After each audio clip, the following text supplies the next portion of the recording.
Hi friends good evening. आउ एबे जेहेतु वर्षा छाड़ी पूरा टिके पाग भल देछि तो मु बाहरी पड़छि रथयात्रा देखापी।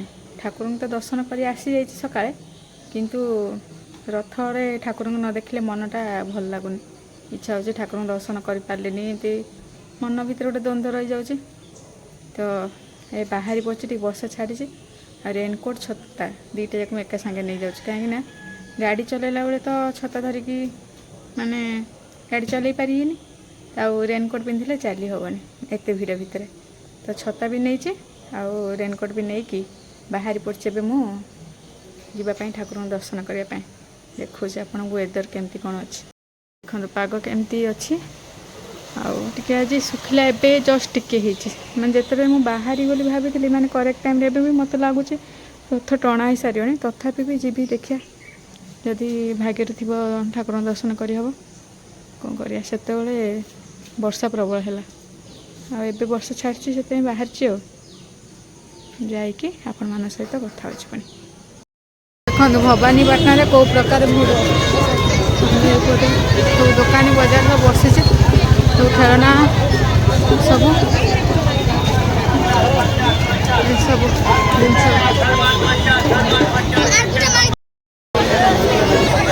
भीड़ तो जो पाखे अच्छे कौन कर सबुआड़े सबुआड़े खेलना दुकान आ इयरिंग्स दुकान सब सरंजाम जिनस मान सब बिक्री हो देखिया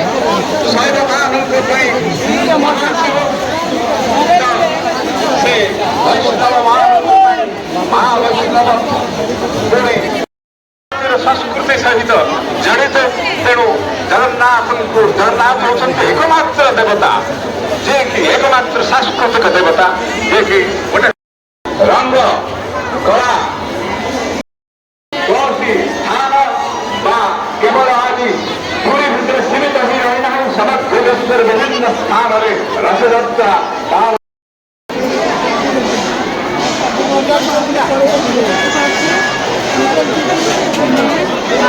मंदिर पाखे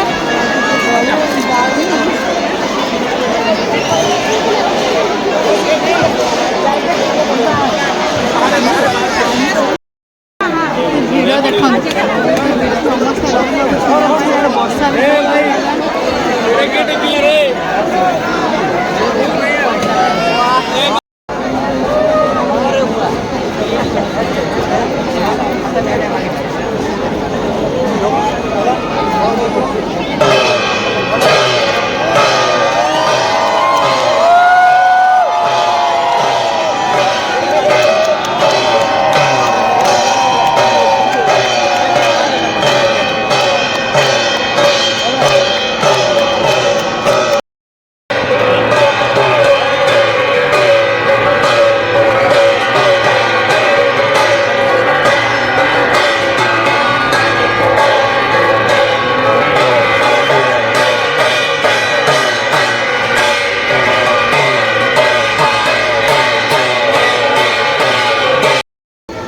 आसी जाइए जेहेतु संध्या समय आ रथयात्रा समय तो बहुत भीड़ सका आसपार नी वर्षा पाए ठाकुर दर्शन कर पार नी तो ए संध्यार आसी जाइए माँ दर्शन करने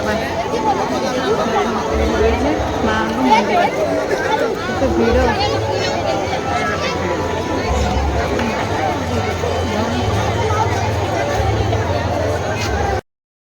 माँ मंदिर दर्शन कर दिखाँ जेहेतु मंदिर भितर को मोबाइल अलाउ ना भितर को मोबाइल नहीं पार नी ये देखो माँ मंदिर आज टे अंधार हो संध्या हो गला रथ भी ये अच्छे देखो ଦେଖିକି ଯିବା।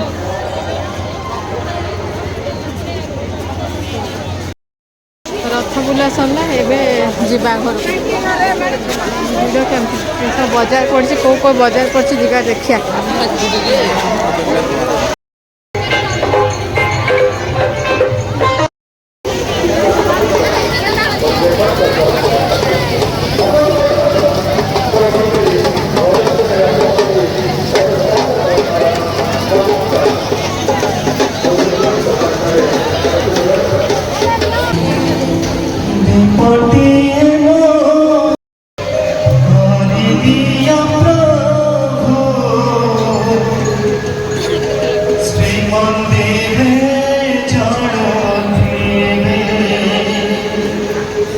ସାଙ୍ଗମାନେ ଦେଖନ୍ତୁ, ଭବାନୀପାଟଣାରେ ରଥଯାତ୍ରା ବଜାରରେ ଗୋଟେ ନୂଆ ମିଠା ମୁଁ ଦେଖିଲି, ଯେଉଁଟାକି ଗୋଲାପୀ ଆଉ କମଳା ରଙ୍ଗ ଦେଇକି ବିଭିନ୍ନ ପଶୁପକ୍ଷୀଙ୍କ ଆକୃତି ଦେଇକି ଗୋଟେ ମିଠେଇ ବନା ହେଇଛି।